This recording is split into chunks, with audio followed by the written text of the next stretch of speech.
Satu, dua, tiga. Halo, selamat datang di Serangga Channel bareng Kuadiasa. Dan kali ini kita lagi ada di segmen movie review. Dan aku mau nge-review film Sci-Fi yang berjaya Sci-Fi ya. Dan ini ada film The Creator.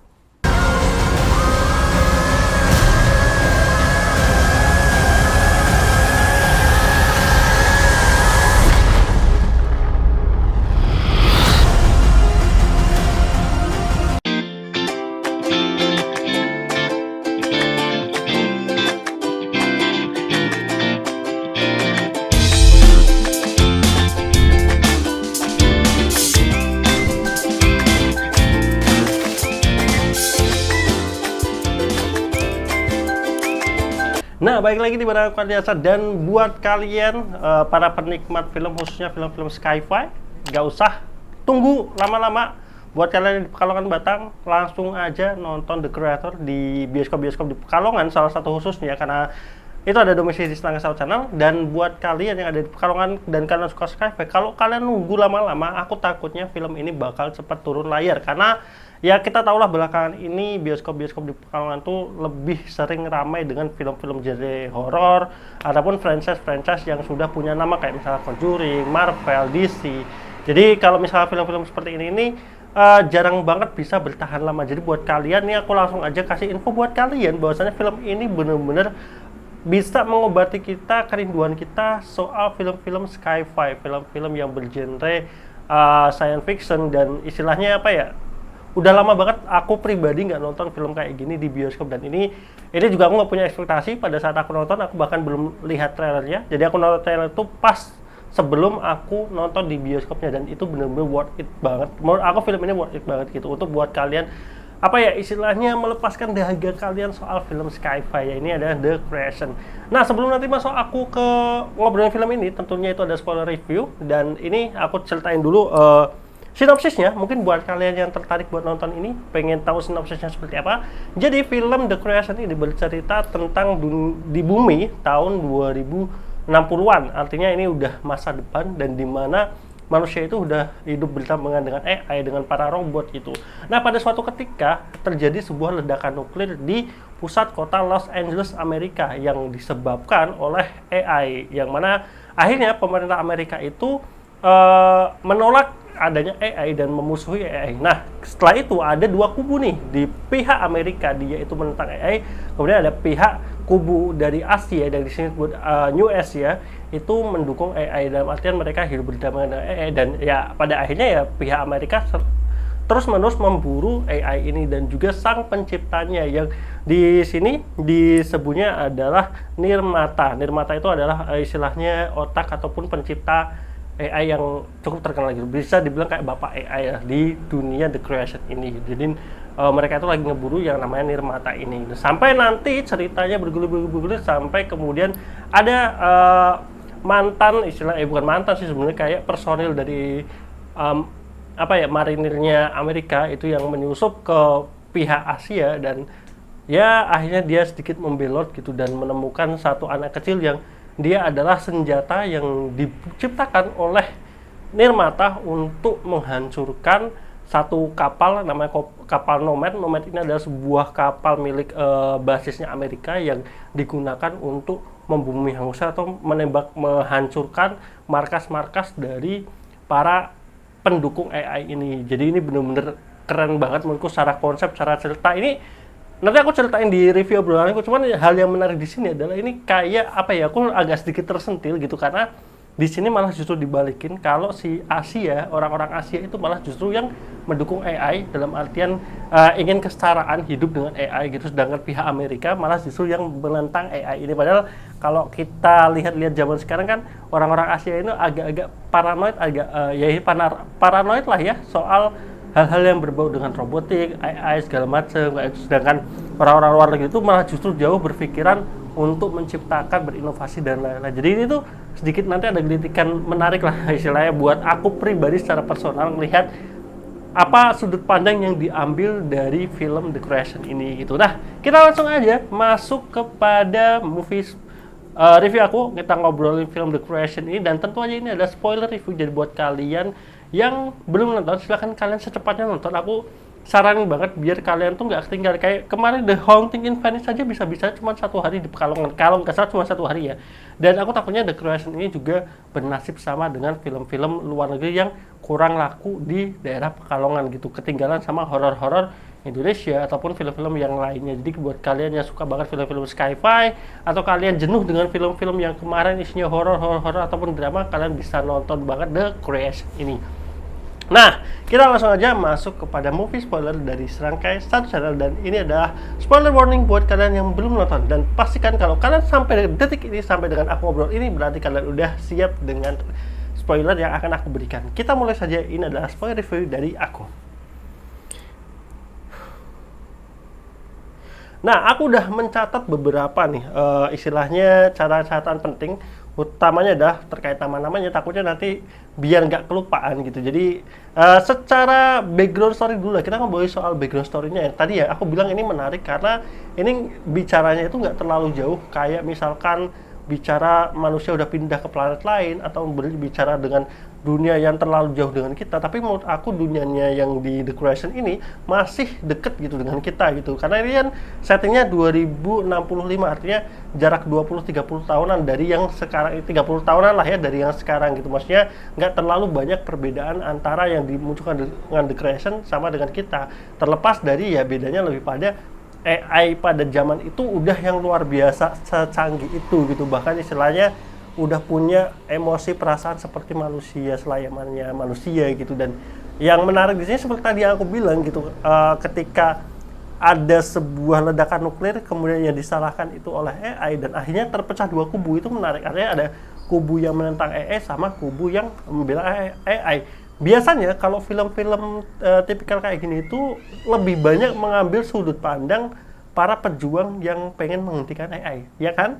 Banyak banget kayak istilahnya ngambil sudut pandangnya itu malah justru para pejuang yang ingin mencoba menghentikan AI-nya ataupun pro AI dengan yang non pro ya. Non pro ini yang jadi protagonisnya, tapi kalau di sini malah justru dibalik gitu, dalam artian pihak-pihak yang diantagoniskan di film ini, yang mana itu adalah pihak Amerika, itu malah menjadi pihak musuh, dalam artian mereka ingin menghancurkan AI itu sendiri gitu. Mereka ingin kembali ke zaman dimana ya nggak ada AI gitu, mereka istilahnya otaknya otak-otak manusia segala macam. Nah, itu tuh menurutku menarik banget. Kenapa di sini AI itu menjadi malah dilumpuhkan gitu. Dan bahkan yang menarik di film ini adalah AI-nya memang dalam artian mereka lebih manusia daripada manusia itu sendiri. Jadi yang menarik itu AI di sini tuh lebih manusiawi gitu, dan itu sedikit terjelaskan karena kan si pencipta otaknya AI ini atau si Nirmata itu ya dia punya hati. Itu sang pencipta AI ini dia punya hati gitu untuk menciptakan AI yang punya perasaan menjadi manusia segala macam. Makanya lihatnya itu agak sedikit lucu ya, melihat orang-orang yang dianggap protagonis di film ini itu mereka pengen ada kesetaraan gitu. Jadi ya manusia dan robot ini ya harus setara gitu. Jadi kayak istilahnya kayak apa ya? Kayak suku dan ras gitu yang harus disetarakan. Tapi di sini robot gitu, maksudnya secara pemikiran tuh agak menggelitik ya. Tadi yang aku bilang orang Asia itu biasanya lebih paranoid lah terkait hal ini gitu. Harusnya orang-orang Asia itu orang-orang yang istilahnya, karena orang Asia itu lebih punya keyakinan terhadap Tuhan, perspektif agama segala macam, harusnya itu banyak yang orang Asia itu lebih pada perspektif menentang kehadiran ya istilahnya kecerdasan buatan ataupun robot seperti ini gitu yang bisa mengambil alih istilahnya menyerupai kehidupan gitu. Malah di film ini tuh kayak dijungkar balikan aja sih menurut itu. Walaupun ya akhirnya kita untuk orang Asia menonton film ini tuh agak lucu melihatnya ya, walaupun di sini nggak dijelaskan lebih lanjut sih, maksudnya kenapa perspektif orang Asianya malah justru seperti itu. Mungkin perspektif di film ini adalah di tahun itu gitu, pemikiran pola-pola pikir manusia khususnya di orang Asia itu sudah mulai jauh lebih berkembang daripada yang sekarang. Kalau melihat dari sekarang kayaknya lebih masuk akal kalau si pihak Amerikanya yang mendukung AI daripada pihak orang Asianya gitu. Nah, tapi di sini memang si robot-robotnya ini memang sikapnya itu selayaknya sikap-sikap ya punya sisi manusiawi yang kental gitu. Dan aku melihat kayak ada satu keluarga ayahnya itu robot itu. Nah, mungkin perkiraanku ya istilahnya mungkin dia awalnya satu keluarga, kemudian bapaknya meninggal, akhirnya pemikiran si bapaknya itu dipindahkan ke sebuah robot, dan akhirnya robot itu menjadi bagian dari keluarga, dan itu yang menarik banget. Artinya konfliknya itu sedikit dibalikan dengan realita-realita yang sempat, yang istilah kita pikirkan lah, yang awalnya kita akan mikir orang-orang barat akan lebih pro dengan AI, malah justru di sini orang-orang barat yang pengen AI itu dihentikan ataupun di stop di film ini gitu. Itu dari konsep ataupun background latar tempat kejadiannya, menurut aku itu yang cukup menarik gitu, melihat set-setnya. Akhirnya itu kan jatuhnya di set ya, set pertarungannya segala macam itu banyak sekali di tempat-tempat kayak apa namanya, persawahan, hutan-hutan, tropis banget, dan itu aku seru aja ngelihatnya gitu. Dan ada beberapa scene dialog sama lagu-lagu bahasa antara Indonesia dan Melayu yang muncul di film ini gitu, karena konsepsi Asia baru ini meliputi kayak kalau nggak salah sih ada Indonesia, Singapura, Malaysia, Vietnam mungkin ya, masuk Thailand segala macam. Intinya Asia baru, Indonesia juga termasuk dalam kelompok Asia baru ini. Jadi sebagai orang Indonesia mungkin akan Indopret kali ya untuk hal-hal seperti ini, kan sering banget ya Indopret tuh hal-hal kecil seperti ini. Tapi menurut aku untuk film yang sebagus ini sih wajar aja kalau kita misalkan bangga gitu, akhirnya menceritakan sisi humanisme dari orang-orang Asia di film The Creation ini gitu. Nah, kalau ngobrolin soal cerita dari karakter utamanya sendiri, si Joshua, kemudian dengan si Maya gitu yang istrinya, menurut aku ini sebenarnya standar dalam artian yang awalnya disuruh untuk ngedeketin malah jatuh cinta terus ngebelot, itu sebenarnya cerita yang biasa gitu, sampai kemudian ketemu si Alfie gitu, Alfie yang dari Alpha Zero menjadi Alfie, itu kan bukan sesuatu yang istilahnya baru ataupun mengagetkan. Bahkan mengetahui kalau si Maya itu adalah sosok Nirmata, itu menurut aku bukan plot twist yang benar-benar bikin wah gila keren banget nih ceritanya atau plot twistnya, itu sesuatu yang biasa gitu.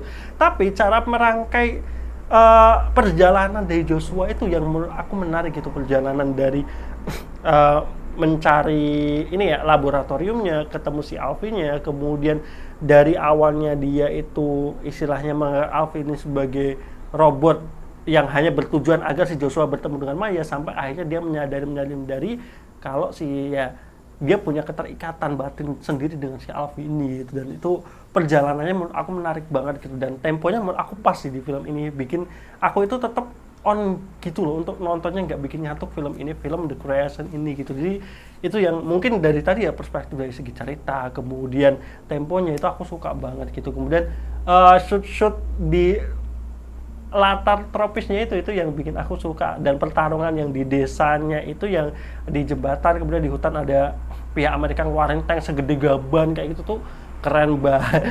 Dan ada sisi part ya sedikit lucu-lucuan dengan hewan-hewan kayak monyet mencet detonator bomnya, ataupun si anjing ngambil bom terus dibalikin ke polisinya, itu fresh, itu lucu, keren, dan menurut aku cocok aja gitu untuk tempo filmnya. Jadi untuk kita nonton tuh banyak sekali ya, ada adegan-adegan yang bisa bikin kita ketawa gitu ngelihatnya, dan ada ya tentunya adegan-adegan sedihnya sendiri kayak gitu. Jadi dari world buildingnya itu juga bagus. Makanya kalau dari sisi karakter, kemudian dari sisi cerita soal Joshua dengan Maya adalah seorang Nirmata, itu menurut aku nggak yang spesial banget, tapi itu ya sesuatu yang cukup menarik gitu, dengan pengemasan yang justru jauh lebih bagus. Artinya pengemasannya, jalan ceritanya itu menurut aku suka banget, sampai kemudian di titik dimana ya ternyata si Maya atau si Nirmata ini gitu posisinya memang sudah diambang antara kematian dan juga kehidupan. Dan dia kenapa dia tetap disimpan kayak gitu ya, karena istilahnya ya tadi ya, para si peniru-peniru atau AI ini kan diciptakan oleh Nirmata. Mereka itu nggak bisa gitu untuk ngebikin sang penciptanya meninggal gitu, artinya ke surga gitu. Itu tuh suatu yang menurut aku menarik banget gitu untuk orang-orang Asia yang punya nilai religius tinggi gitu. Di sini malah istilahnya berdamai dengan AI, dengan robot, dan bahkan robot-robot ini mengisi apa ya, kayak monumen suci gitu di sebuah kuil gitu. Itu tuh sebuah perspektif yang menarik gitu untuk background story dari orang Asia itu. Jadi itu aja sih. Kemudian dari sisi actionnya ya, actionnya juga bagus banget. Aku suka pertarungan actionnya, utamanya tadi ya yang dari apa yang pas pertarungan di di campnya itu, camp yang di jembatan itu gitu. Kemudian yang pas di Nomadnya itu juga seru banget, yang di kapalnya itu keren. Menurut aku itu Nomadnya itu bener-bener kayak istilahnya kayak Tuhan gitu di langit, selalunya apa ya, bikin itu apa sih namanya, kayak laser, bukan laser itu pemindai lah ya, pemindai itu tuh bener-bener perspektif kayak kita itu di bawah sebuah kapal pesawat militer yang bisa membunuh kita kapan saja gitu. Sampai akhirnya aku suka endingnya, dia mengambil ending di mana akhirnya si Joshua ini ketemu dengan Maya sesuai dengan yang diceritakan di awal film. Dia rela melakukan apa saja demi 1 menit ngobrol dengan Maya, dan itu terjadi di akhir gitu. Dan juga si Joshua-nya itu selamat itu. Walaupun kalau boleh dibilang apakah ada plot hole di film ini, aku bisa